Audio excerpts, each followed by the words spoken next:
Mm,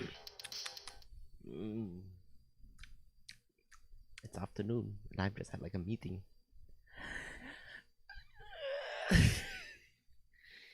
Hi everybody, welcome to the stream. We're doing War of the Worlds rooting. Rooting? Rooting? My brain is not working. Akate, welcome to the stream. How are you, man? How's everybody? I'm feeling a lot more calmer, a lot more administrative because I was just doing more recording for my group, and I don't know.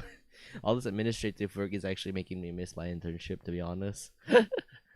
uh yeah, I'm a bit like somewhat sleepy, so that's why my mind is just going really blank. Also, I just really needed to fix the problem on my camera. Just I'm doing my work now while watching me. I'll always be watching you.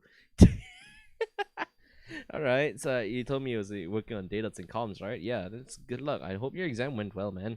And for anyone coming in, yeah, welcome.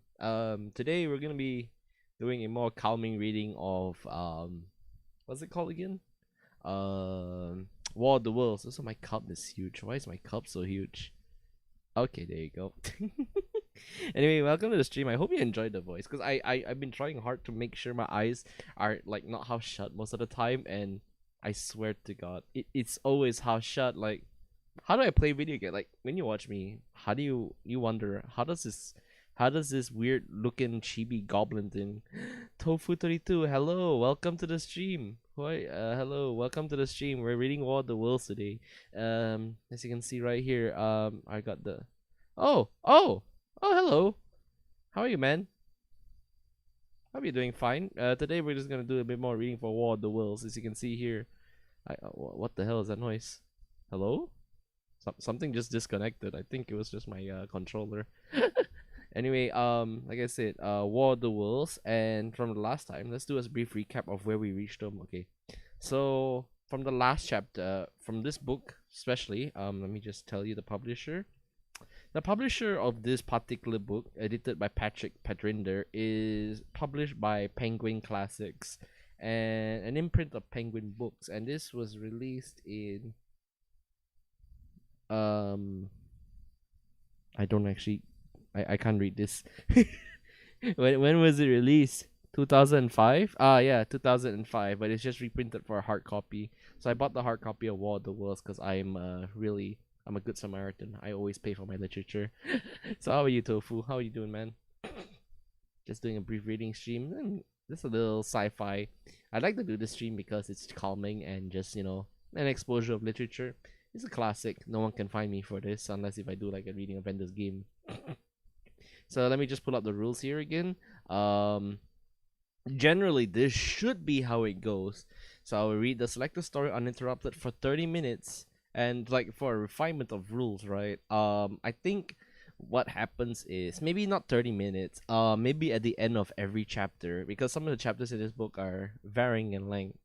And I think it'd be nice to just catch my breath when I was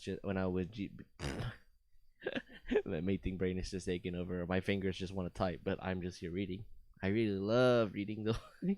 I've been reading other stuff like that Blackwater book. So yeah. Sorry, I'm getting off topic. Okay, let me see. I'll probably change. I want to change it up. Okay, let me just change it off. Let me just change it up real quick. I want to say that it won't be so for a chapter after the chapter ends. I'll take. Okay, you know what? I'll just really. Okay, you know what? I used to have an idea where I wanted to just ask you guys a few questions on what happens in the book, but I think that's just still necessary because we're not here to learn. We're not here to actually answer questions. I know. We're just here to chill while you explore the fantastic world of 1800s Britain being invaded by aliens. Yeah, this is a synopsis of War of the Worlds. But the original text, if you watch the 2005 movie, it's a lot more interesting. The 1800 ones, well, it's a very old look out at the future. So yeah. So yeah, I won't ask any questions this time around, but yeah, just mostly the same rules apply. Where there's questions, there are prizes, right? I have no prizes. I'm so sorry. I'm so sorry. I have no prizes. I'm sorry, Akate. Hello. What's this? Okay, no, you guys didn't see that. There's no prizes. I'm so sorry. But anyway, I don't think we need to do much because I think if you want to catch up on what happened in War of the Worlds last time, basically, aliens have dropped in. We were just doing a full. Let me just do a brief synopsis of what happened last time where we did the reading for this book. Aliens arrived in Woking. They've people are just curious. The astronomer, the narrator, who is unnamed, had gone to investigate a meteor. It involved Gilvy and a bunch of other people, and they get attacked by the tripods when they wake up. So basically, that's it. And for this chapter right now, the narrator is running back all the way home. So yeah, we will start from there. Okay. All right. Hold on. Give me a second. I need to put on this face. Also, I really hope my eyes don't close because I've noticed if I look in the book while I'm reading, my eyes will just automatically shut because the camera really cannot detect me. Like if I look down like this, yeah, that actually means my eyes is looking down at the book, and it looks a bit weird. I'm sorry. This is something I cannot change because maybe the camera is just a bit weird. But it's not the model. The model is very flexible, trust me. So yeah, I'll just turn off the music and then we can start reading the book. Okay, give me a second. Let's recap. Not recap. Let's read out the chapter of chapter 7. How I reached home and how he reached home. He's a fast runner. That's all I can say. Man, like Victorian men, they can run really fast. All right. Let me just open the music real quick.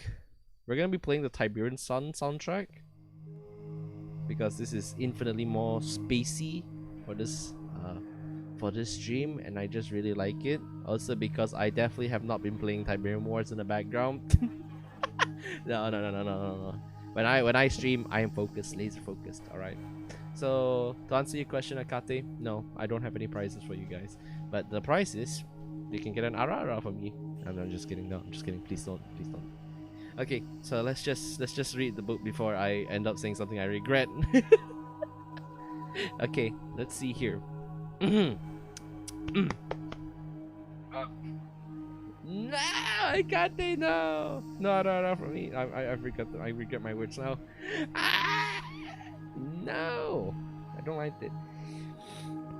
Okay. No more delaying because the last time we delayed like 30 minutes or something like that. So let's just read. For my own part, I remember nothing of my flight except the stress of blundering against the trees and stumbling through the heather. All about me gathered the invisible terrors of the Martians. That pitiless sword of heat seemed whirling to and fro, flourishing overhead before it descended and smote me out of life. I came into the road between the crossroads and Horsell, and ran along this to the crossroads. At last I could go no further. I was exhausted with the violence of my emotions and of my flight, and I staggered and fell by the wayside. That was near the bridge that crosses the canal by the gasworks.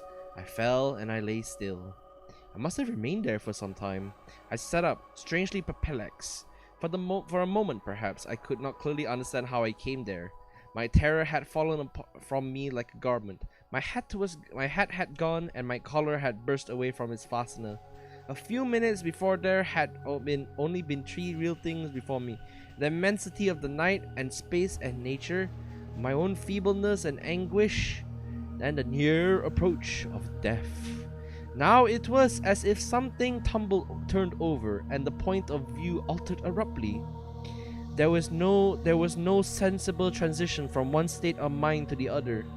I was immediately the self of every day again, a decent, ordinary citizen. The silent common, the impulse of my flight, the starting flames, were as if they had been in a dream. I asked myself these latter things indeed had happened. I could not credit it. I rose and walked unsteadily up the steep incline of the bridge. My mind was blank wonder. My muscles and nerves seemed drained of their strength. I dare say I staggered drunkenly. A head rose over the arch, and the figure of a workman carrying a basket appeared.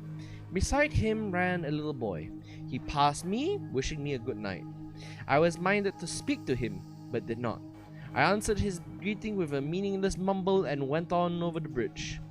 Over the Mayberry Arch a train, a billowing tumult of white firelit smoke, and a long caterpillar of lighted windows went flying south. Clatter, clatter, clap, rap, and had gone. A dim group of people talked in the gate of one of the houses in the pretty low little row of gables that was called Oriental Terrace. It was all so real and so familiar. And that behind me, it was frantic, fantastic. Such things, I told myself, could not be. Perhaps I am a man of exceptional moods. I do not know how far my experience is common. At times I suffer from the strangest sense of detachment from myself and the world about me. I seem to watch it all from the outside, from somewhere inconceivably remote, out of time, out of space, out of the stress and tragedy of it all.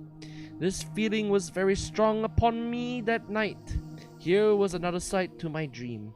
But the trouble was the blank incongruity of the serenity, and the swift death flying yonder, not 2 miles away. There was noise of business from the gasworks, and the electric lamps were all alight. I stopped at a group of people. "What news from the common?" said I. There were 2 men and 1 woman at the gate. "Eh?" said one of the men, turning. "What news from the common?" I said. "Ain't you just been there?" asked the men. "People seem fair silly about the common," said the woman over the gate. "What's it all about?" "Haven't you heard of the men from Mars?" said I. "The creatures from Mars?" "Quite enough," said the woman over the gate. "Thanks!" And all 3 of them laughed. I felt foolish and angry. I tried and found I could not tell them what I had seen. They laughed again at my broken sentences. "You'll hear more yet," I said, and I went on to my home. I startled my wife at the doorway, and so haggard was I. I went into the dining room, sat down, drank some wine, and so soon as I could collect myself sufficiently, that I told her the things I had seen. The dinner, which was a cold one, had already been served, and remained neglected on the table while I told my story. "There is one thing," I said, to allay the fears I had aroused. "They are the most sluggish things I have ever seen crawl.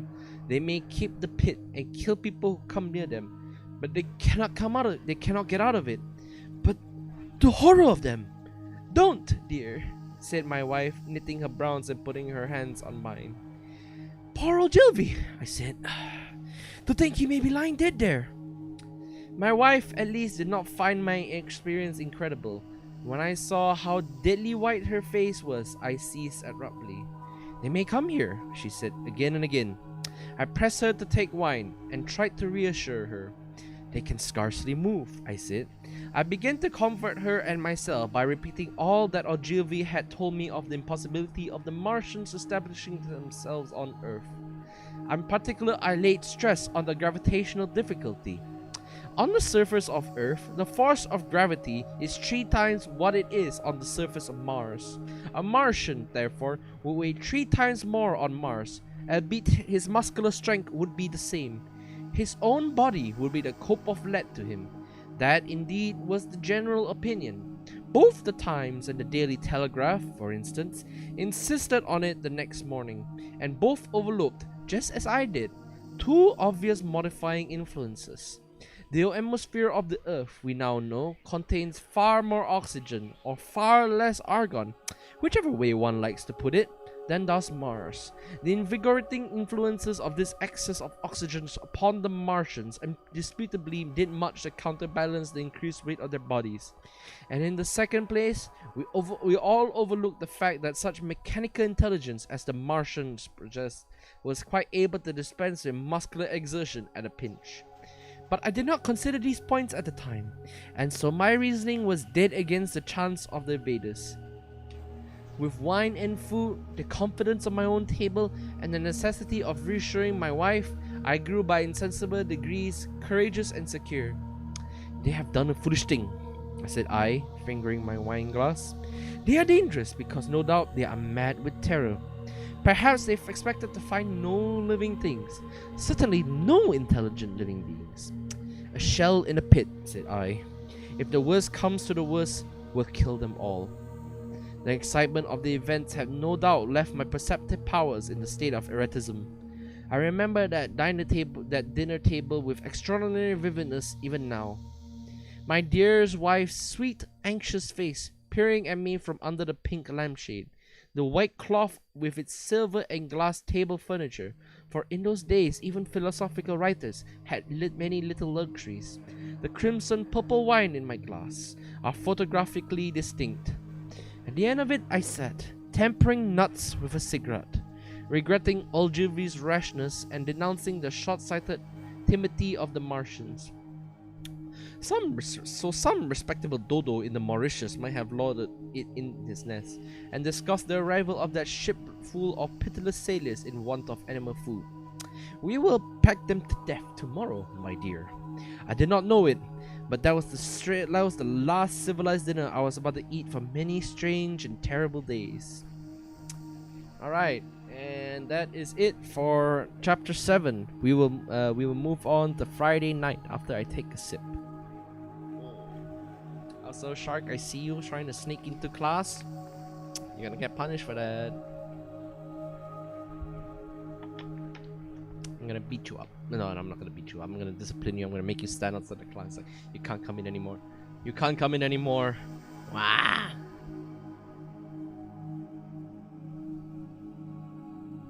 So that was it. That was a very interesting chapter. I mean, because there was a lot of technical terminology used, and yeah, it's a very fascinating book because you can actually see how closely the invaders are analyzed and how the language is very flowery.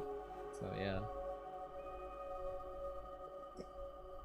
I'm gonna ration out the water because I can't really leave the room.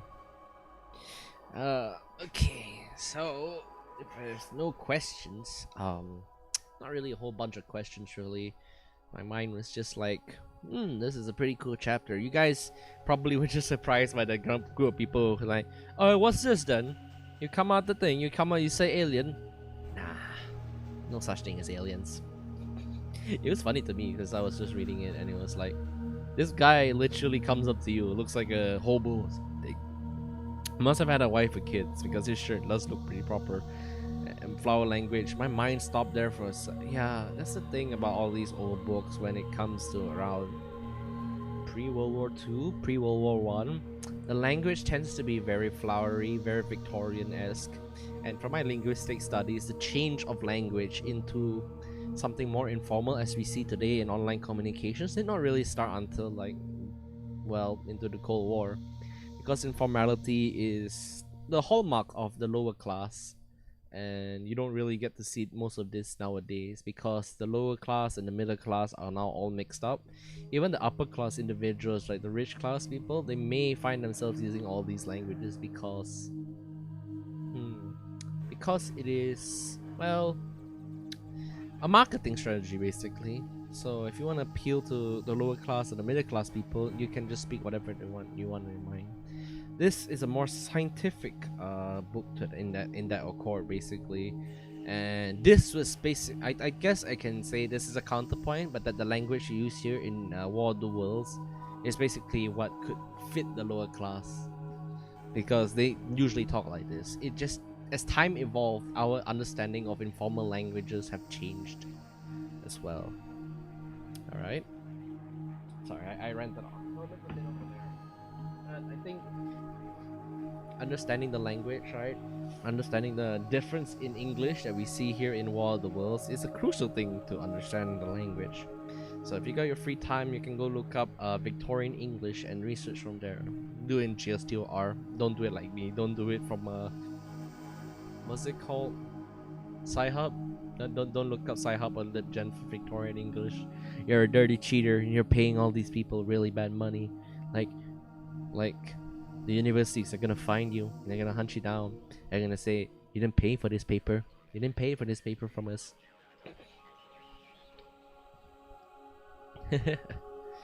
Okay, so let's continue on. So now the next chapter we're going to read. Also, before I go on, I'm gonna say the stream may be slightly shorter today because I want to see whether I can bookmark this at 1 hour 30 minutes, because that's usually how long most of the stuff should be. I just play the games until like 2 hours because it's very fun. But I think reading streams, people just kind of stop tuning in after like an hour or so. So I understand. I'm just probably gonna tune it out to 1 hour 30 minutes. Should be good enough for y'all. I guess you guys need to relax. You came here on a weekend to read me, to watch me read. Anyway, all right, let's move on to chapter 8. Friday night, Saturday morning. Nah, I'm just kidding. It's just Friday night. All right. So, the most extraordinary thing, to my mind, of all the strange and wonderful things that happened upon that Friday, was the dovetailing of the commonplace habits of our social order with the first beginnings of the series of events that was to topple that social order headlong. If on Friday night you had taken a pair of compasses and drawn a circle within a radius of 5 miles round the Woking sandpits, I doubt if you would have had one human being outside of it, unless it was some relation of strength or stent, or of the 3 or 4 cyclists or London people lying dead on the common, whose emotions or habits were at all affected by the newcomers. Many people had heard of the cylinder, of course, and talked about it in their leisure, but it certainly did not make the sensation that an ultimatum to Germany would have done. In London that night, poor Henderson's telegram describing the gradual unscrewing of the shot was judged to be a canard, and in his evening paper, after wiring for authentication from him and receiving no reply, the man was killed, decided not to print a special edition. Even within a 5-mile circus, a great majority of people were in it. I have already described the behavior of the men and women to whom I spoke. All over the district, people were dining and supping. Working men were gardening after the labors of the day. Children were being put to bed. Young people were wandering through the lanes love-making, and students sat over their books. Maybe there was a rumor in the streets, a novel and dominant topic in the public houses, and here and there a messenger or even an eyewitness of the later occurrences caused a whirl of excitement, a shouting or no running, and to and fro, but for the most part the daily routine of working, eating, drinking, sleeping went on as it had done for countless years, as though no planet Mars existed in the sky. Even at Woking Station and Horsell and Chopham, that was the case. In Woking Junction, until an hour late, the trains were stopping and going on. Others were shunting on the sidings. Passengers were alighting and waiting, and everything was proceeding in the most ordinary way. A boy from the town, trenching on Smith's monopoly, was selling papers with the afternoon news. The ringing impact of trucks, the sharp whistle of the engines from the junction, mingled with their shouts of men from Mars. Excited men came into the station about 9 o'clock with incredible tidings, and caused no more disturbance than drunkards might have done. People rattling London words only saw a rare, flickering, vanishing spark dance up from the direction of Horsell, a red glow and a thin veil of smoke driving across the stars, and thought that nothing more serious than a heath fire was happening. It was only round the edge of the common that any disturbance was perceptible. There were half a dozen villas burning on the Woking border. There were lights in all the houses on the common side of the 3 villages, and the people there kept awake till dawn. A curious crowd lingered restlessly, people coming and going, but the crowd remaining, both on the Chopham and Horsell bridges. 1 or 2 adventurous souls, it was afterwards found, went into the darkness and called quite near to the Martians, but they never returned, for now and again a light ray, like the beam of a warship searchlight, swept the common, and the heat wave was ready to follow. Save for such, that big area of common was silent and desolate, and the charred bodies lay about it all night under the stars, and all the next day. And a noise of hammering from the pit was heard by many people. So you have the state of things on Friday night. In the center, sticking into the skin of our old planet Earth, was like a poison dart, was this cylinder. But the poison was scarcely working yet. Around it was a patch of silent common, smoldering in places, and with a few dark, dimly seen objects lying in contorted attitudes here and there. Here and there was a burning bush or tree. Beyond was a fringe of excitement, and further than that fringe, the inflammation has not crept yet, as yet. In the rest of the world, the stream of life still followed as he had followed for immemorial years. The fever of war that would presently clog vein and artery, deaden nerve and destroy brains, had still to develop. All night long, the Martians were hammering and stirring, sleepless, indefatigable, and at work. The machines they were making ready, and ever and again, the puff of greenish-white smoke swirled up into the starlit sky. About 11, a company of soldiers came through Horsell and deployed along the edge of the common to form a cordon. Later, a second company marched through Chopham to deploy on the north side of the common. Several officers from the Inkerman barracks had been on the common earlier in the day, and one, a Major Eden, was reported to be missing. The colonel of the regiment came to the Chopham bridge and was busy questioning the crowd at midnight. The military authorities were certainly alive to the seriousness of the business. About 11, the next morning's newspapers were able to say a squadron of hussars, 2 Maxims, and about 400 men of the Cardigan Regiment started from Aldershot. With a few seconds from midnight, the crowd in the Chertsey Road Woking saw a star fall from heaven into the pine woods to the northeast. It had a greenish color and caused a silent brightness like summer lightning. This was the second cylinder.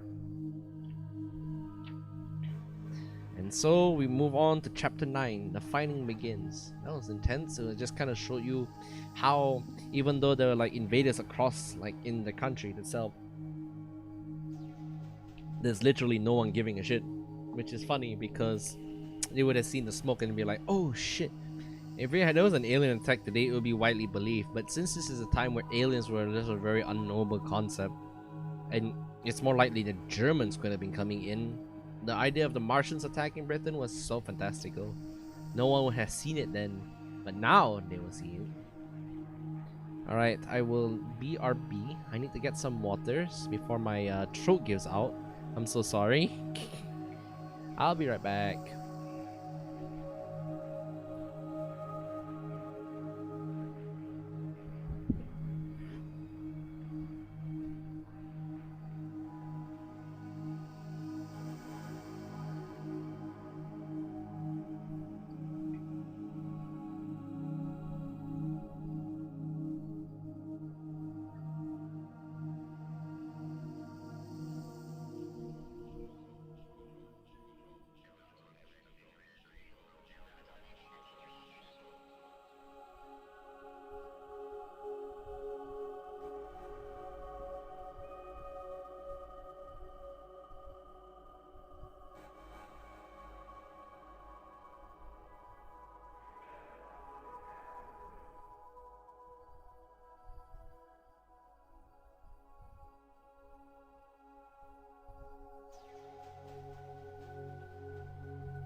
Yep. Alright, I'm back. Sorry everybody. I just decided to come back from my getting. On that day, no one would believe that the alien country was attacked by aliens. I mean, he was fast forward to now, even an odd looking crowd, people would say he's the aliens coming. I know, right? Actually, that is just people trying to find excitement within their lives, basically. But I'm not gonna question it because it's a normal thing, really. People, I don't remember what the effect was called, where a cloud looks like a bunny. Cloud looks like a bunny effect. Pareidolia. Pareidolia is now a very okay, let me just look it up right now. The fear of pareidolia is a very interesting phenomenon where you can just kind of see well, you know, Usada alien is upon us. Usagi Pecora Osada is an alien from outer space. That is a funny idea to about. But yeah, basically, modern day and all the plethora of information that we now have access to gives way to the idea of pareidolia and all the pop culture memories that we can think of. Basically, just makes us look at things and like, oh, this looks like this, and then this looks like that, and this looks like this. So basically, that cloud up there could be an alien, could not be, but to your mind, it looks like an alien. Could be a crocodile too.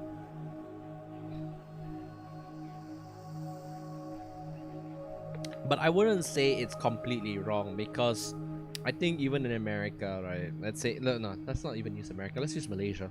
I think if something terrible was happening in Malaysia, you wouldn't even know about it as well, because it just would be so random.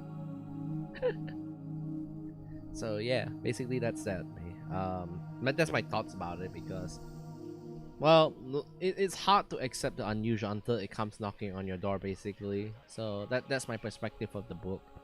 The idea of mass war wasn't in our minds just yet, or there on his mind. So he would write about it, but the public wouldn't be used to it. No.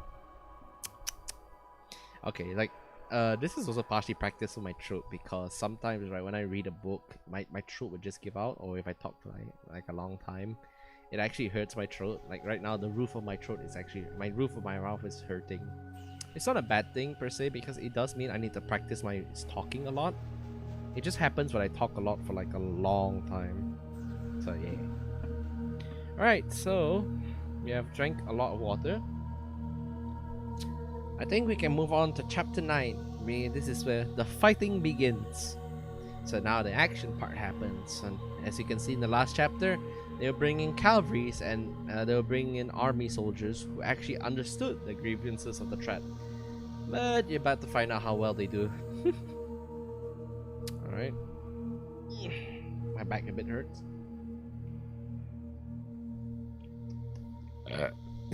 Sorry. A bit of spicy stuff. Alright, let's see here. The fighting begins, chapter 9.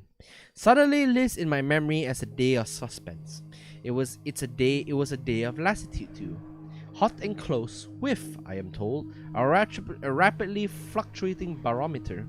I had slept but little, though my wife had succeeded in sleeping, and I rose early. I ran into my garden before breakfast and stood listening. But towards the common there was nothing stirring but a lark. The milkman came as usual. I heard the rattle of his chariot, and ran round to the side gate to ask the latest news. He told me that night the Martians had been surrounded by troops, and that guns were expected. Then a familiar reassuring note. I heard a train running towards Woking. They aren't to be killed, said the milkman, if that can possibly be avoided. I saw my neighbor gardening, chatted with him for some time, and then strolled in to breakfast. It was a most unexceptional morning. My neighbor was of opinion that the troops would be able to capture or destroy the Martians during the day. It's a pity they make themselves so unapproachable, he said. It would be curious to know how they live on another planet. We might learn a thing or two. He came up to the fence and extended a handful of strawberries, for his gardening was as generous as he was enthusiastic. At the same time, he told me of the burning of the pine woods about the Byfleet golf links. They say, said he, that there's another of those blessed things fallen there, number 2. But one's enough, surely. This log cost the insurance people a pretty penny before everything's settled. He laughed with an air of the good humor as he said this. The woods, he said, were still burning, and pointed out a haze of smoke to me. They will be hot underfoot for days, on account of the thick soil of pine needles and surf, he said, and then grew serious over Paul or Gilvy. After breakfast, instead of working, I decided to walk down towards the common. Under the railway, I found a group of soldiers, sappers, I think, men in small round caps, dirty red jackets unbuttoned and showing their blue shirts, dark trousers and boots coming to the calf. They told me no one was allowed over the canal, and looking along the road towards the bridge, I saw one of the cardinal men standing sentinel there. I talked with these soldiers for a time. I told them of my sight of the Martians on the previous evening, and none of them had seen the Martians, and they had but the vaguest idea of them, so they plied me with questions. They said they did not know who had authorized the movement of the troops. Their idea was that a dispute had arisen at the horse guards. The ordinary sapper is a great deal better educated than the common soldier, and they discussed these peculiar conditions of the possible fight with some acuteness. I described the heat ray to them, and they began to argue amongst themselves. "Crawl up under cover and rush 'em, I say I," said one. "Get that," said another. "What's cover against this here, eh? Sticks to cook here. What we got to do is go to as near as the ground let us, and then drive a trench." "Blow your trenches! You always want trenches. You ought to have been born a rabbit, Snippy." "Ain't they got any necks then?" said a third abruptly, a little contemplative dark man smoking a pipe. I repeated my description. "Octopus," he said he. That's what I calls them. Talk about fishes of men. Fight is a fish is this time." "It ain't no matter killing beasts like that," said the first speaker. "Why not shell the darn things straight off and finish 'em?" said the little dark man. "You can't tell what they might do." Where's your shells?" said the first speaker. "There ain't no time. Do it in a rush, that's my tip, and do it once." So they discussed it. After a while I left them and went to the railway stations to get as many morning papers as I could. But I will not weary the readers with a description of that long morning and of the longer afternoon. I did not succeed in getting a glimpse of the common, for even Horsell and Chopham church towers were in the hands of the military authorities. The soldiers I addressed didn't know anything. The officers were mysterious as well as busy.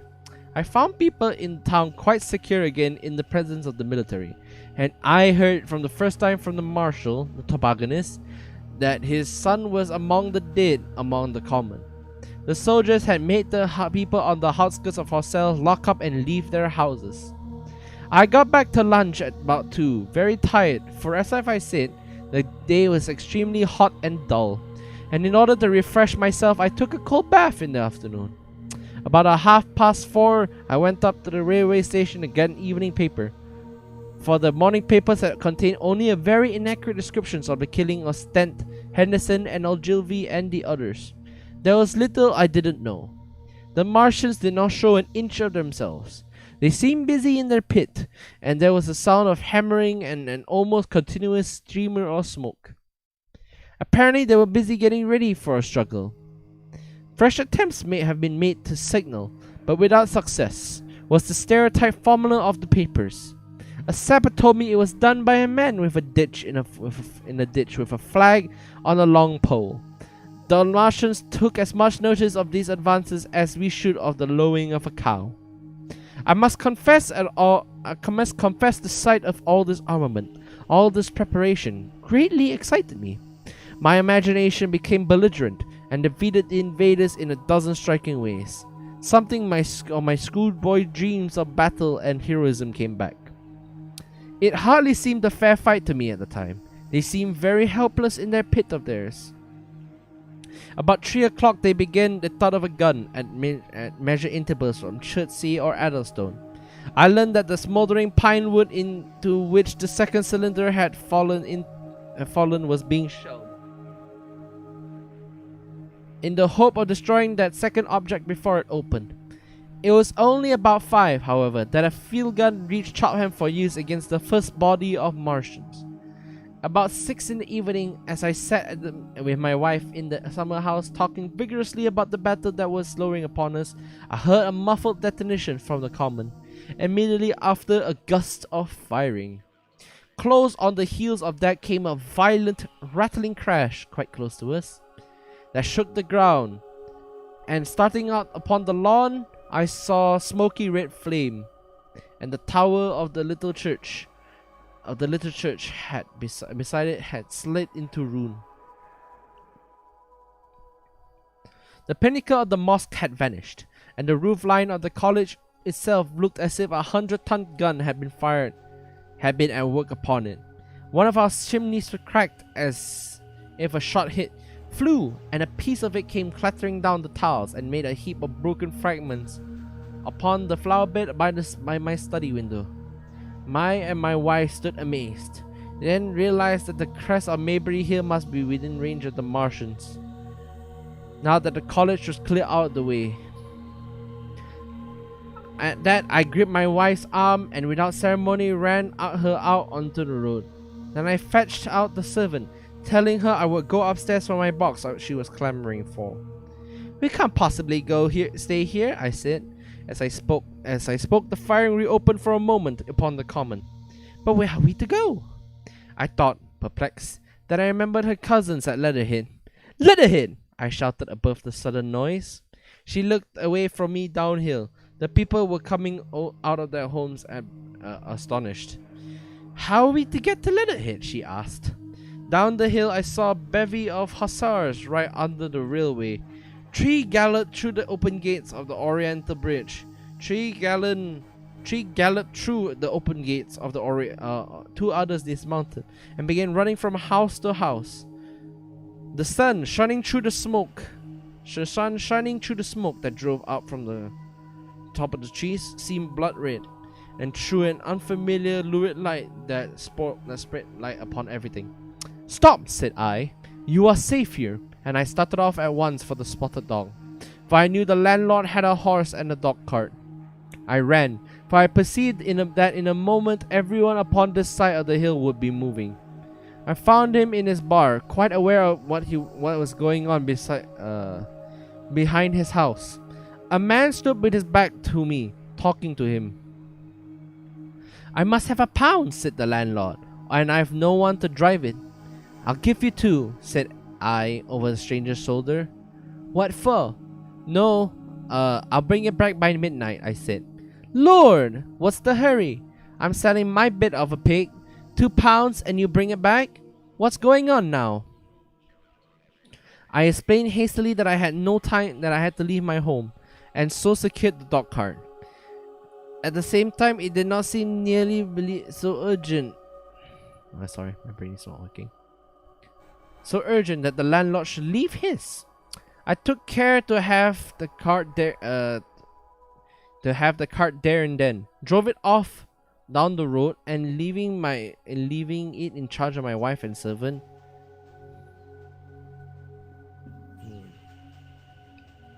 Rushed into my house and packed a few valuables, such plate as we had, and so forth. The beech tree below the house was burning as I did this, and the pilings up the road glowed red. While I was occupied in this way, one of the dismounted hussars came running up. He was going home 1-to-1 in a glowing red walk. He was going on up as I came out my front door, lugging my treasures done up in a tablecloth. I shouted at him after him. "What news?" He said. He turned, stared, bawled something about crawling out in a thing like a dish cover, and ran on to the gate of the house at the crest. A sudden whirl of black smoke driving across at the road hid him for a moment. I ran to my neighbor's door and rapped myself to satisfy myself of what I already know. That his wife had gone to London with him and he had locked up their house. I went into it again, according to my promise, hold on, to get my servant's box. I lugged it out, clapped it beside her and the tail of the driver's seat beside my wife. In another moment we were clear of smoke and noise, and spanking down the opposition slope of Maybury Hill towards Old Woking. In the front was a quiet sunny landscape, a wheeled footbridge ahead on either side of the planet, and the Maybury Inn with its swinging sign. I saw the doctor's cart ahead of me. At the bottom of the hill, I turned my head to look at the artillery at the hillside I was leaving. Thick streamers of black smoke shot at with threads of red fire were driving up into the still air and throwing dark shadows upon the green tree tops eastward. The smoke already extended far away to the east and the west, to the Byfleet pine woods eastwards, and to Woking on the west. The road was dotted with people running towards us. The route. Oh no. One heard the quiet whim of a machine gun that was precisely skilled, and the intermittent crackling of rifles. Apparently the Martians were setting fire to everything regardless of range of the heat wave. I am no expert driver, and I had never immediately turned to attention to the horror.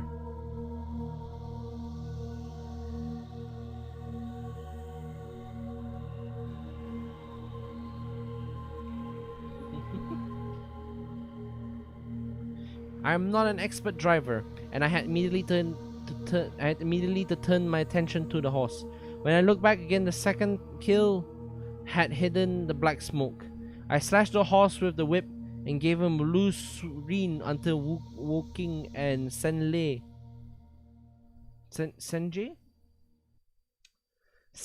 between us and that quivering tumult. I overtook and passed the doctor working between Woking and Send. I'm so sorry, my brain is not working.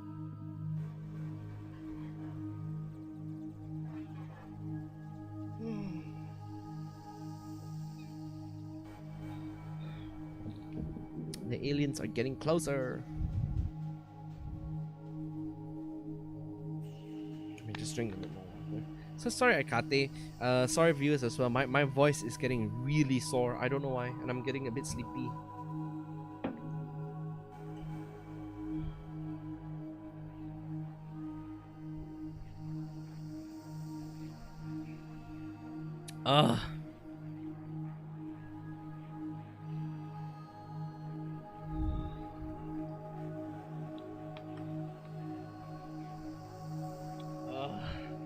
I'm sorry. I'm a bit sleepy, so yeah. I'm not gonna make it an excuse because that's not good. It's not good on my image if I'm like sleepy. Like I've probably been staring at the stream for quite some time, and this week has been slightly tired as well because I've been doing a lot of things. So yeah, this is time to chill and read. But my eyes are just like blurring out like that. How about you, Akate? Has that happened to you before? Where like you just stare at a screen and you just kind of fall asleep slowly? I'm sorry if I'm really sorry, guys, if I don't seem very interested, or because I like the story, but somehow my brain is just like shutting down. So yeah. You do. It's very, I don't know how you say it. It's very frustrating feeling. Also, I'm just like wearing a jacket, feeling cozy as well. Like I said, I was quite busy before this, and I had like a meeting, so I was also quite tired as well, and I was just staring at like so many things happening in my eyes, and yeah. But we have none of that today because I want to carry on into the storm. Understandable, bruh.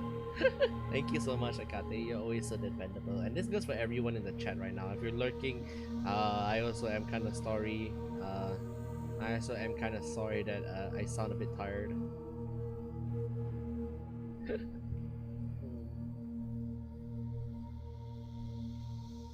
What else? Like, maybe if I try this, okay.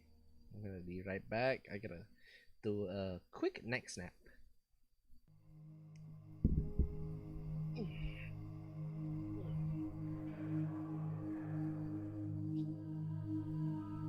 Pain actually keeps me moving. Like sometimes if you really feel tired, you might as well just like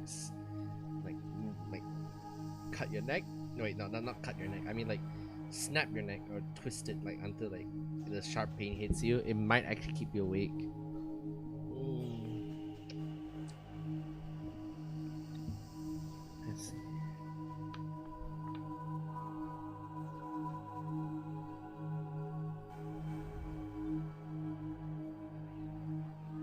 Ah, there we go. Uh, I remember I heard it. Cut your neck, when.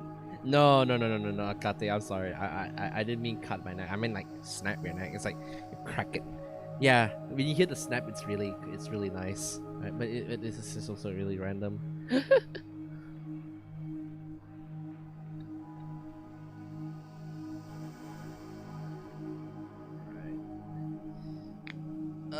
There you go. There you go.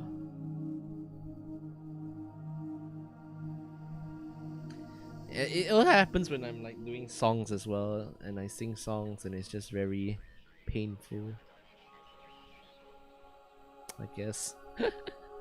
Anyway, yeah, this is like chill. I hope like you, if you still do it now, Akate, I still hope it doesn't hurt you that much, because yeah, it gets really irritating. I have a face towel now. Like the roof of the mouth is still hurting.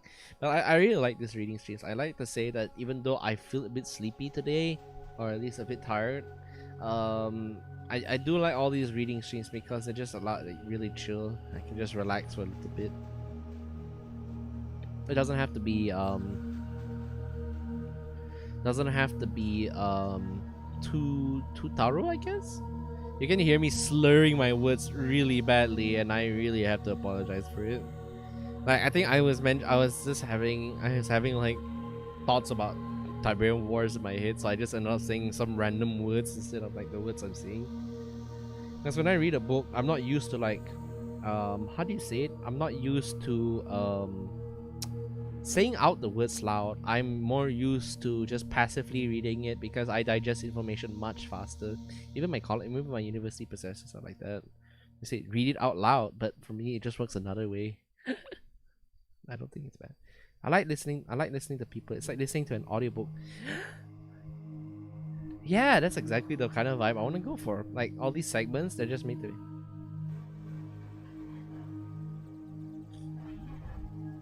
Yeah. It's like sometimes it takes a different kind of person to read out loud and a different kind of person to understand passively. So yeah. But yeah.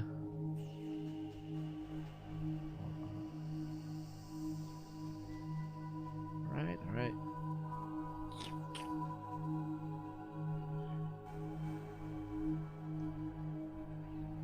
Alright, there we go. I mean, if so far my reading is not too how do you say, slurry, I don't mind keeping this as part of my usual routine, because although it's slightly tiring sometimes, I think I would like to have more people exposed to the books I read. It doesn't have to be science fiction. Sometimes it can just be a list of poems that I can read and whatnot, and it'd be fun. It's a more culture thing, and I understand that people don't really like the people may not have the patience to read books and whatnot, but it's okay. I'm alright with it. Alright, I think we've delayed long enough. We have to read now In the Storm. And I think my chair is sinking again. God damn it. I hate my chair. Akata, you have made so many memes about the chair, but I still hate the chair.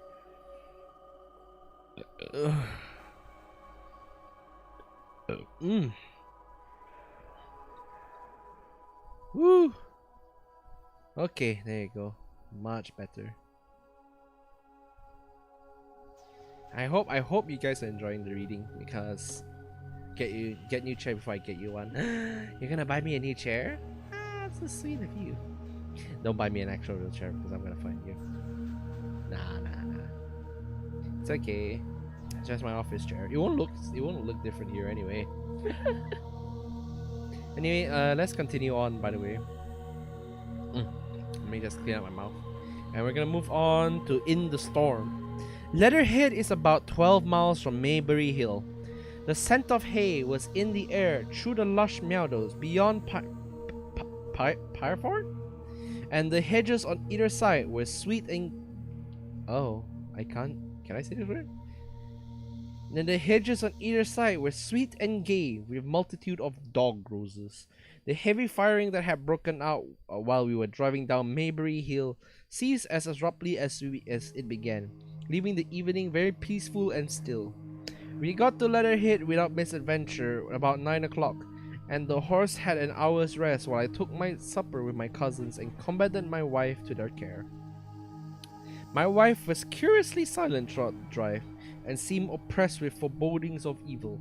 I talked to her reassuringly, pointing out that the Martians were tied to the pit by sheer heaviness, and at the utmost could but crawl a little out of it.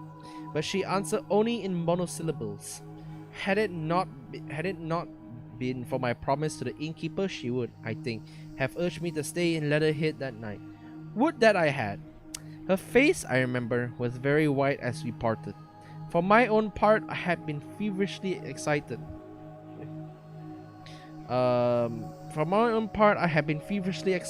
day. Something very like the war fever that occasionally runs through a civilized community that had got into my blood. And in my heart, I was not so very sorry that I had to return to Maybury that night. I was even afraid that the last fusillade I had heard might mean the extermination of our invaders from Mars. I can best express my state of mind by saying I wanted to be in at the death. It was nearly 11 when I started to return.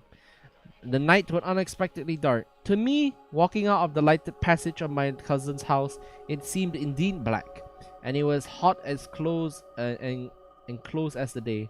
Overhead, the clouds were driving fast, albeit not a breath stirred the shrubs about us. My cousin's man lit both lamps. Happily, I knew the road intimately. My wife stood in the light of the doorway, and she watched me until I jumped up into the dog cart. Then abruptly she turned and went in, leaving my cousins side by side, wishing me good hap. I was a little depressed at first with the contagion of my wife's fears, but very soon my thoughts reverted to the Martians. At the time, I was absolutely in the dark as to the course of the evening's fighting. I did not know even the circumstances that had precipitated the conflict. As I came through Ockham, for that was the way I returned, and not through Sand and Old Woking, I saw along the western horizon a blood-red glow, which, as I drew nearer, crept slowly up the sky. A driving cloud of the gathering thunderstorm mingled there with masses of black and red smoke. Ripley Street was deserted, and except for a lighted window or so, the village showed not a sign of life. But I was narrowly escaped an accident at the corner of the road to Pierford, where a knot of people stood with their backs to me. They said nothing to me as I passed.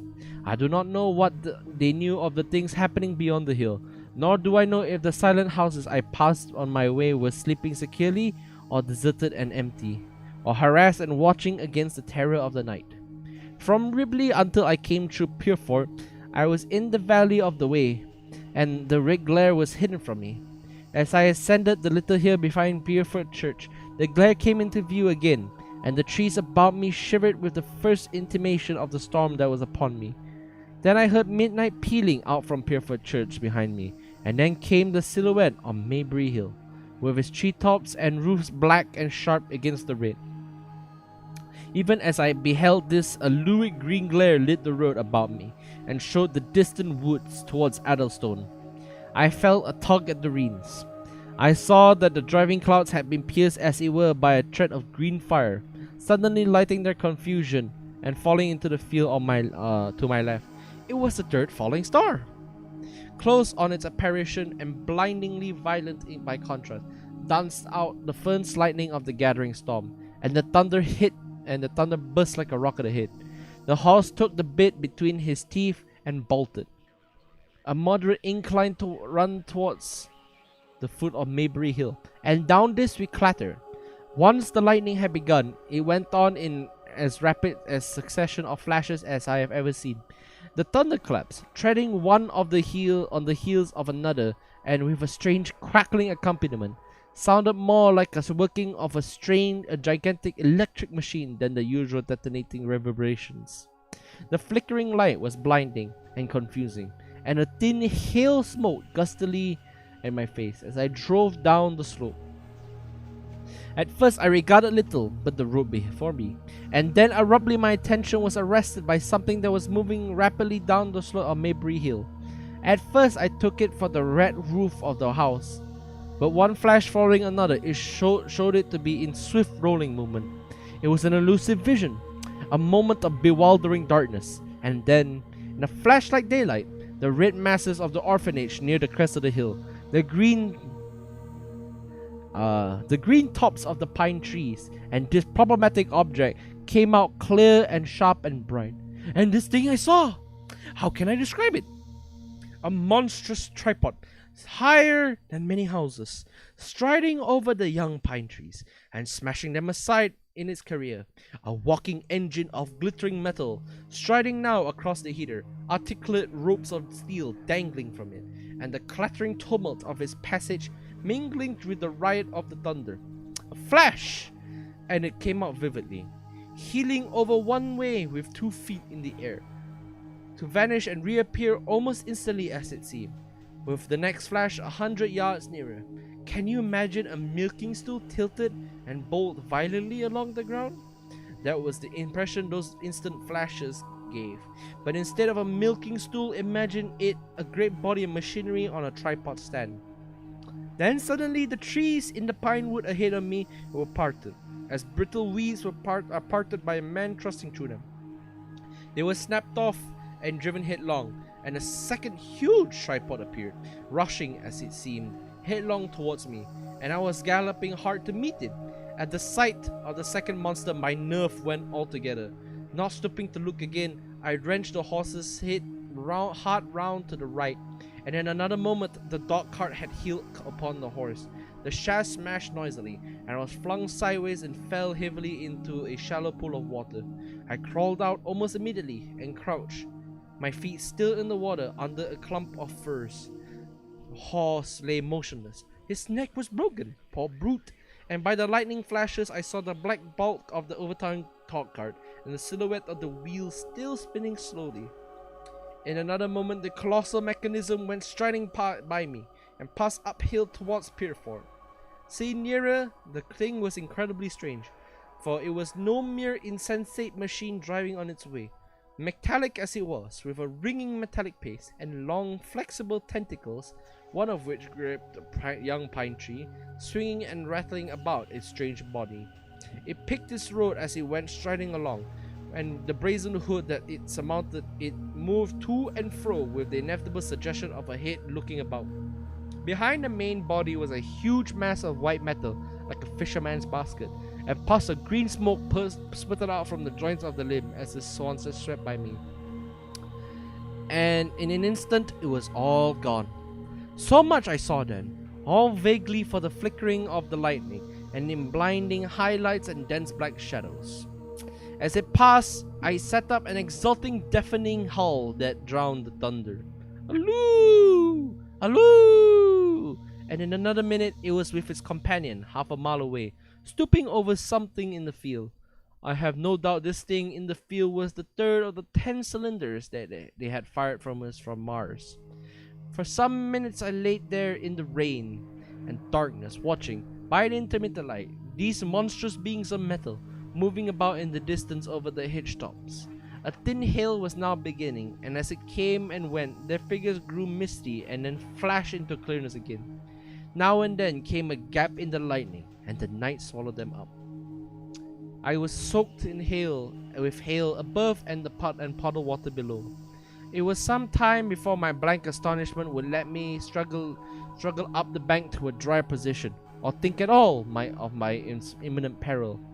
Not far from me was a little one-room squatter's hut of wood, surrounded by a patch of potato garden. I struggled to my feet at last, and crouching, making use of every chance of cover, I made a run for this. I hammered at the door, but I could not make the people hear, if there were any people inside, and after a time I desisted, and availing myself of a ditch for the greater part of the way, succeeded in crawling, unobserved by these monstrous machines, into the pine woods towards Maybury. Under cover of this I pushed on, wet and shivering now, towards my own house. I walked among the trees, trying to find my footpath. It was very dark indeed in the wood, for the lightning was now becoming infrequent, and the hail, which was pouring down in a torrent, fell in columns through the gaps in the heavy foliage. If I had realized the meaning of all the things I had seen, I should have immediately worked my way round through Byfleet to Street Cobham, and so gone back to rejoin my wife at Leatherhead. But that night, the strangeness of things about me and my physical wretchedness prevented me, for I was bruised, weary, wet to the skin, deafened and blinded by the storm. I had a vague idea of going on to my house, and that was as much motive as I had. I staggered through the trees, fell into the ditch, and bruised my knees against the plank, and finally splashed out onto a lane that ran down from the college arms. I say splash, for the storm water was sweeping the sand down the hill in a muddy torrent. There in the darkness, a man blundered into me and sent me reeling back. He gave me a cry of terror, sprang sideways, and rushed on before I could gather my wits sufficiently to speak to him. So very heavy was the stress of the storm just at this place that I had the hardest task to win my way up the hill. I went close up to the fence on the left and worked my way along its palings. Near the top, I stumbled upon something soft, and by a flash of lightning saw between my feet a heap of black broadcloth and a pair of boots. Before I could distinguish clearly how the man lay, a flicker of light had passed. I stood over him waiting for the next flash. When I came, I saw he was a sturdy man, cheaply but not shabbily dressed. His head was bent under his body, and he lay crumpled close to the fence as though he had been violently flung up against it, overcoming the repugnance natural to one who had never before touched a dead body. I stooped and turned him over to feel for his heart. He was quite dead. Apparently his neck had been broken. The lightning flashed for a third time, and his face leapt upon me. I sprang to my feet. It was the landlord of the Spotted Dog, whose conveyance I had taken. I stepped over him gingerly and pushed up the hill. I made my way by the police station and the college arms towards my own house. Nothing was burning on the hillside, though from the common there came a great glow and a rolling tumult of ruddy smoke beating up against the drenching hail. So far as I could see by the flashes, the houses about me were mostly uninjured.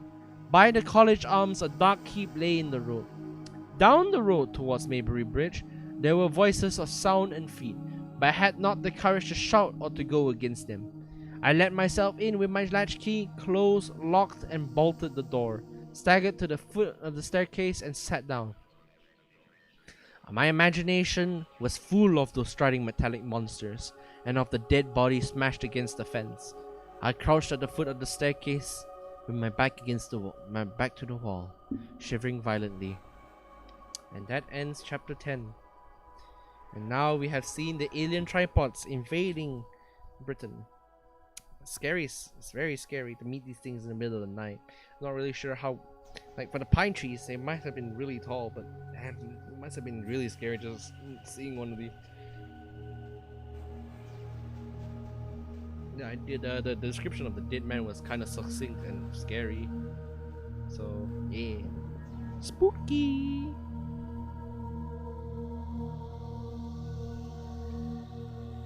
So basically, what happened was, I think our narrator has met the aliens, and he was just confused as anyone was, and so he just ran like crazy. He was describing, and since it's he described it as a milking stool. I don't know if you guys know what a milking stool is. Oh, hi Adipucha, welcome. I'm just taking a little break. We've covered quite a fair bit from was it a fair bit from War of the Worlds right now. We're taking a break. You missed the reveal of the tripods. Scary looking things. For the back in the day, they would have been scary. Right now we have all sorts of munitions that will be highly effective against the traditional Welsh tripods.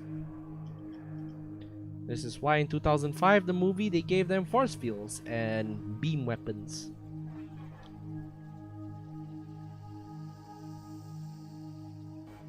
So how are you, Adiputra? How are you? You doing good, buddy? Nice.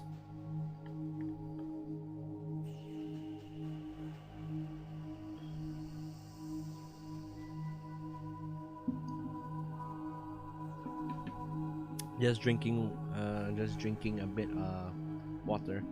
It could be like the first Hello Saitosu, welcome to the stream. We're just doing a brief reading of, as I can see here. Wait, where's my thing for HD Wells?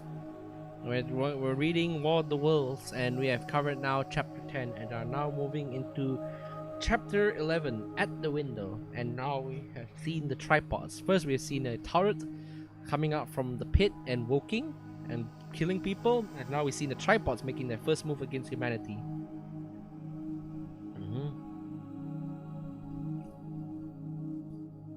So it's a bit scary just knowing that there's something really, really insurmountable outside your home. I imagine like if this actually happened, or you know, the idea of invasion, it doesn't have to be alien, it can just be human, but the idea of invasion is scary. Talking about wars, have you heard of Enlisted? Oh, the game? Yeah, I've heard of Enlisted. I did play a few times, but I wasn't too happy with what it went out. I understand it's a beta, but if you want my rational thoughts about it, it could be more polished. Really, more polish would do. I wouldn't like to play it now because it just makes me feel very, really felt weird.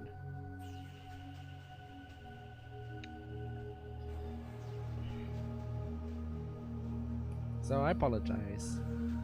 I would like to play a World War II game in the future. I mean, we did play Call of Duty World at War, so I guess that's a World War II. So yeah, that counts. But now we'll talk about Star. Let's see for myself.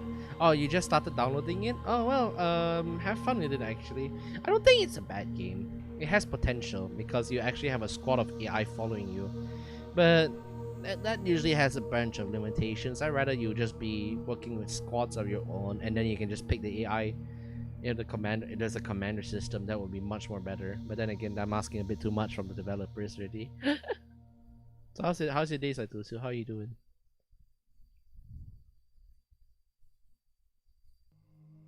I'm just having fun reading out War of the Worlds on TV tropes.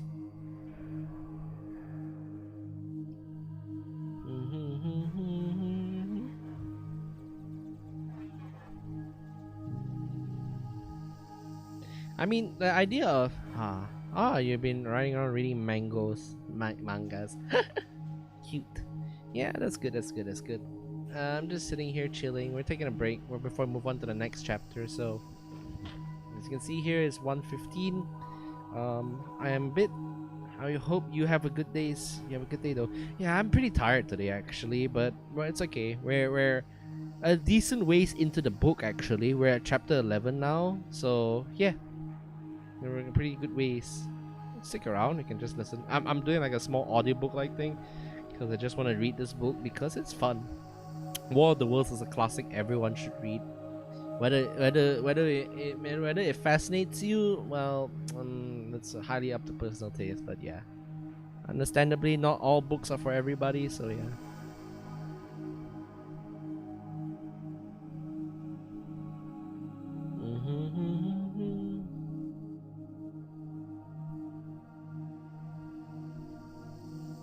So right now, let's see where we are. All right. Let's begin again. I need to drink a bit more water. Hopefully the Tiberian Sun music is not blocking out my sound.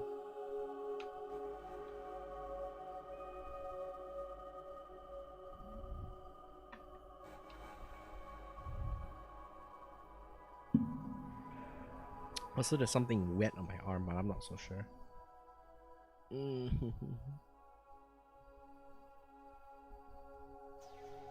There's a Marvel character after this.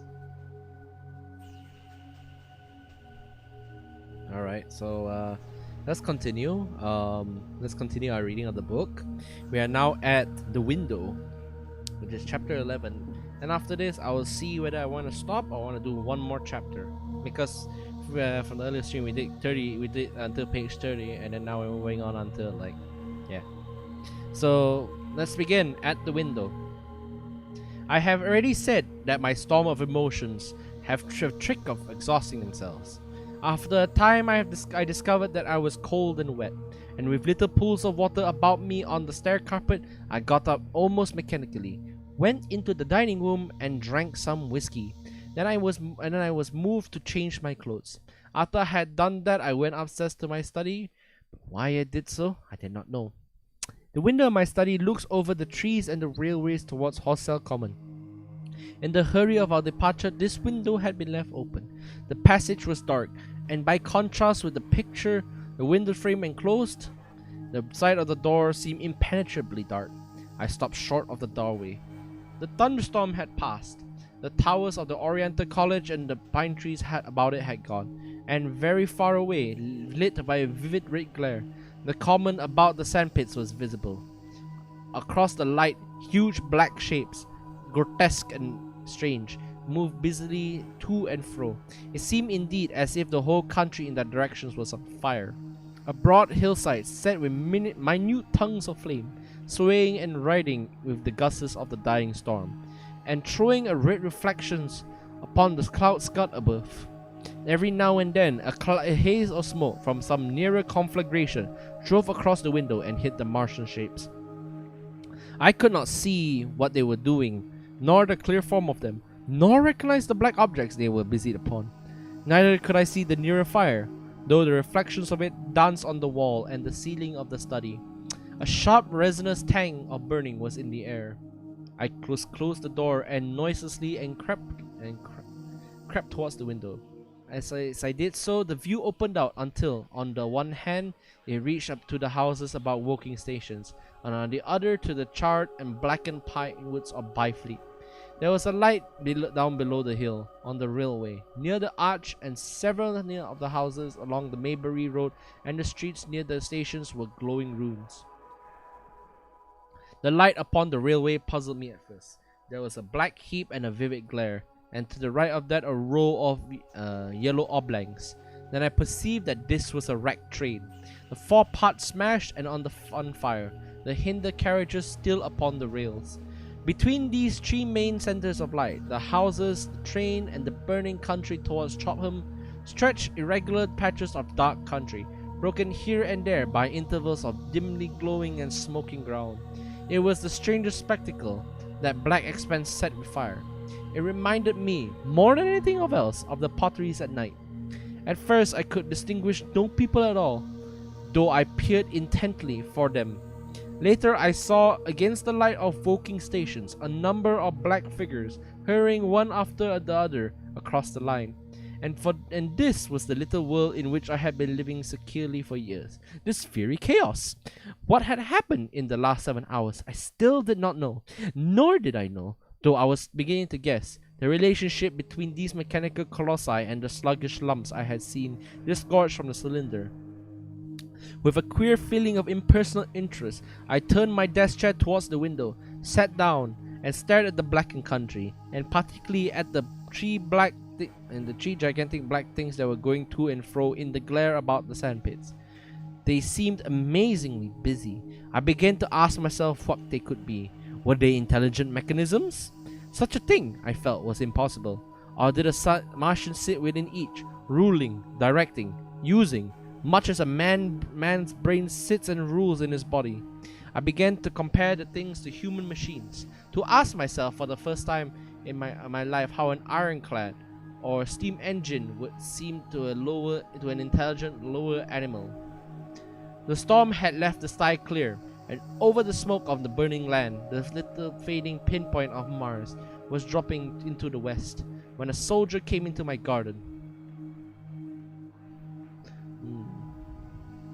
I looked down and saw him dimly, clambering over the palings. At the sight of another human being, my torpor passed, and I I leaned out of the window eagerly. "Hist!" said I, in a whisper. He stopped astride of the fence in doubt, and then he came over and across the lawn to the corner of the house. He bent down and stepped softly. "Who's there?" he said, also whispering, standing under the window and peering up. "Where are you going?" I asked. "God knows." "Are you trying to hide?" "That's it." "Come into the house," I said. I went down, unfastened the door and let him in, and locked the door again. I could not see his face. He was hatless and his coat was unbuttoned. "My God," he said as I drew him in. "What has happened?" I asked. "What hasn't?" In the obscurity I could see he made a gesture of despair. "They wiped us out. Simply wiped us out," he repeated again and again. He followed me almost mechanically into the dining room. "Take some whiskey," I said, pouring out a stiff dose. He drank it. Then abruptly he sat down before the tables, put his head on his arms, and began to sob and weep like a little boy, in a perfect passion of emotion, while I, with a curious forgetfulness of my recent despair, stood beside him, wondering. It was a long time before he could steady his nerve and to answer my questions.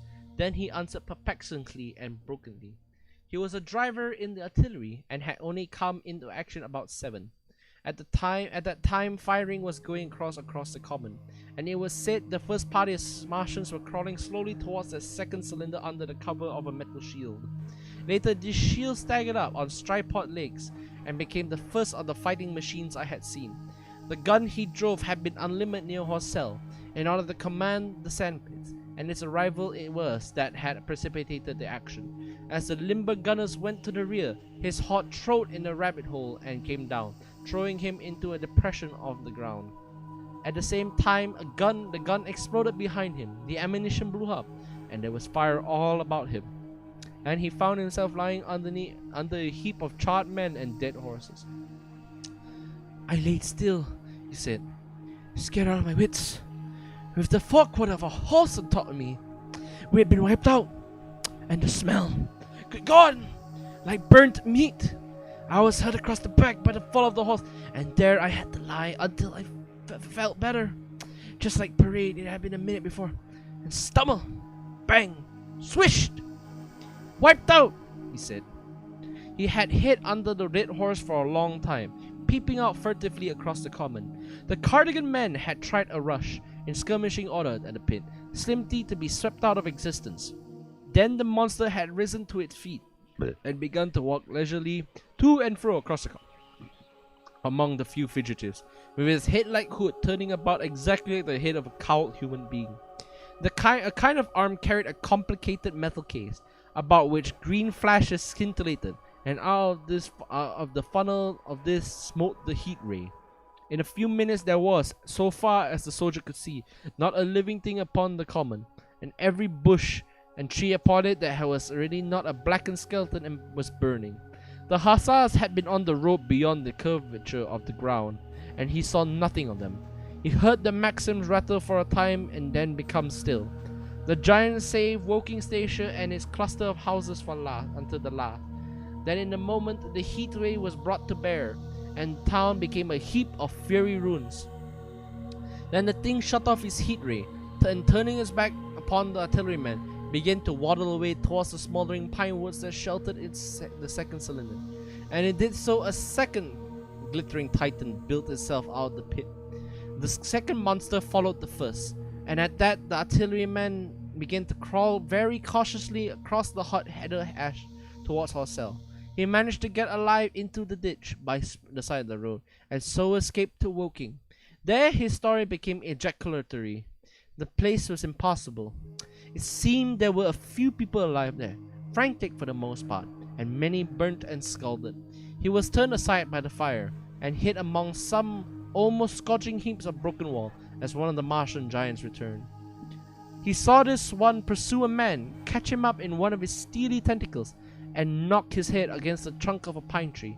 At last, after nightfall, the artilleryman made a rush for it and got over the railway embankment.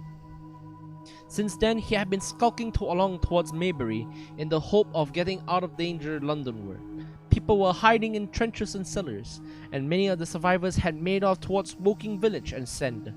He had been consumed with thirst until he found one of the water mains near the railway arch smashed, and the water bubbling out of it like a spring upon the wood. That was the story I got from him, bit by bit. He grew calmer, telling me and trying to make me see things he had seen. He had eaten no food since midday, he told me early in his narrative, and I found some mutton and bread in the pantry and brought some into the room. We lit no lamp for fear of attracting the Martians, and ever and again our hands would touch upon bread or meat.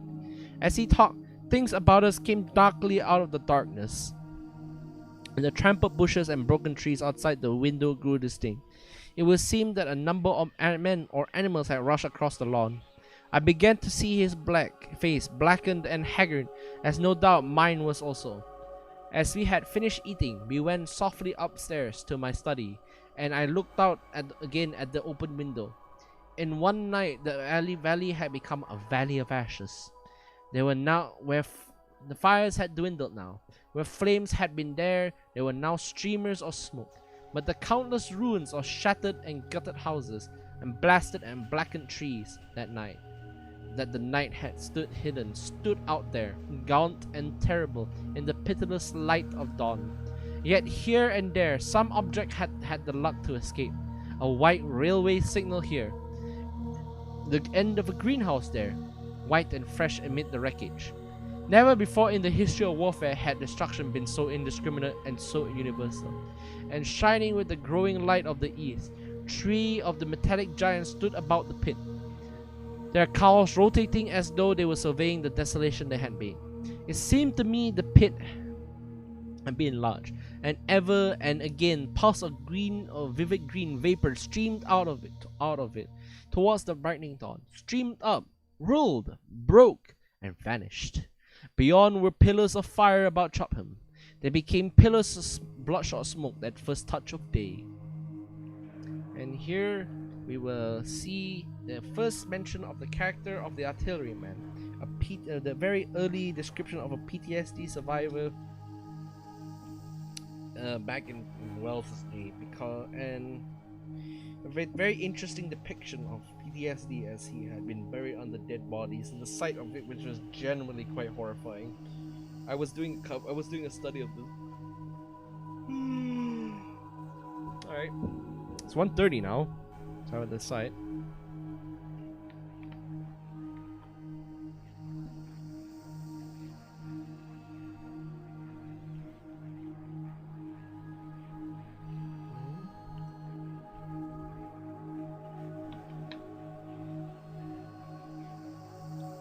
Alright, so I would like to sum up this chapter. It's a very interesting chapter basically, because it depicts a very war-scarred veteran. It's not a veteran so far, but this man has been thoroughly traumatized by the sight of the aliens. And most interesting part of it is that his the way that Wells describes PTSD is very similar to how after World War One and World War Two, PTSD would be depicted in both popular media and in genuine accounts. He didn't really have 1,000 yards there as of yet, but you can kind of tell that he's not holding it together because of the aliens and what they did to his companions. And I think this is a very interesting case study, and I did bring this up before in a study that I did for my university on the site. Yeah, this merc understands PTSD because when I see the character of the artilleryman, I can kind of relate to him. Mass mechanized machines is just very overwhelming, where you see your friends get burnt and beaten to dust, so it's very scary. I don't blame him for freaking out. Man is thirsty, and all he can see miles around is just death and destruction. But the most important thing you can do in that situation to let out emotions is to stay calm, and that's why that him being quiet is essential to this kind of conversation. All right, so as you can see, it's 1:30. Should let's see. I will take a look at how long this chapter is, and then after that, right?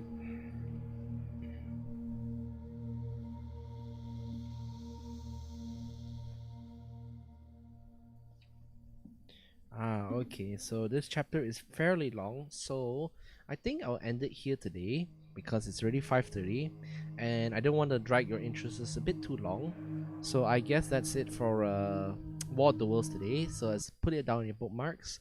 We have discussed extensively the ideas of PTSD, the first descriptions of an alien war machine, and we have stopped at chapter 11, which was at the window, and discusses the characters artilleryman and how the narrator's wife has now been put into the care of the narrator's cousins.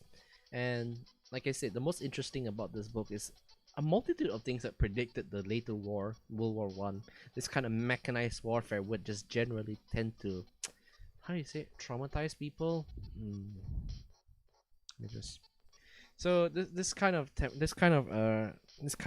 depiction of war trauma is actually quite interesting in general because it's actually quite accurate. The kind of destruction that you see in War of the Worlds is very much so. It's very much so.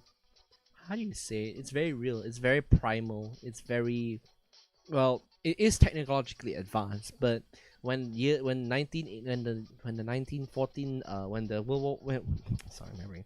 Let me just re-explain. When World War I rolled around, this kind of tactics were similarly used. You see flamethrowers, you see toxic gas, you see bullets, fires, tanks coming in, and tanks at the time were not invented in 1898. So the tripods basically were alien tanks that stood on legs. No doubt, if there were tanks, the Wells would probably just equate them to that. So the ideas of war here can be construed as a very interesting prediction of what will happen, and thus I think this book really does live up to its science fiction nature because it is not only out of this world, it is exploratory and predictive. It tends to act on the information. So Wells did predict a sort of armored vehicle situation going on, and the tripod itself could just be considered an alien tank, but given its toughness and whatnot, and its use of laser weaponry. And yeah, it's very interesting discovering how soldiers initially thought of nothing of it because it looks so flimsy. Just to tell you that, yeah, don't fuck around with the octopuses in the pit. It's very bad. Bad news. Bad Jojo. Don't go to the pits and look for octopuses to kill. So basically, that sums up today's chapter. We have seen the narrator return home to his wife, make the final decision to move out of Tropham Road to deliver his wife to his cousins, encounter the first of the alien tripods, and then witness 3 of them roaming around Woking and destroying the place while he comes into contact with the character of the artilleryman. So basically, yeah, it's a very tragic tale so far. So next week we'll be covering more on War of the Worlds. I can tell you for sure the book is a lengthy part of the book is done, and there is still part 2. There's still a book 2 in which we cover the post-apocalyptic depiction of the post-apocalyptic what's it called? Post-apocalyptic wasteland of London, the Victorian London. So with that, thank you all for joining my stream. I apologize if the earlier reading was quite slurry. I will make sure this won't happen next week. And next week, next week will be a writing stream, and yeah, I'll just let you guys know what happened by tomorrow. And for one thing, I don't think I'll be streaming games all too much. Just 2 streams of games. The other 2 streams, one would definitely be writing for sure, free writing I guess, but the other one is gonna be quite interesting. I hope you guys can catch that. Anyway, thank you guys for coming to my stream. Have a good day. It's 5:30. Go and do your stuff. I think it's Muslim time for a lot of you, and I gotta go. All right, go and be a day, everybody. Thank you for coming. I really like these glasses. They're so cute.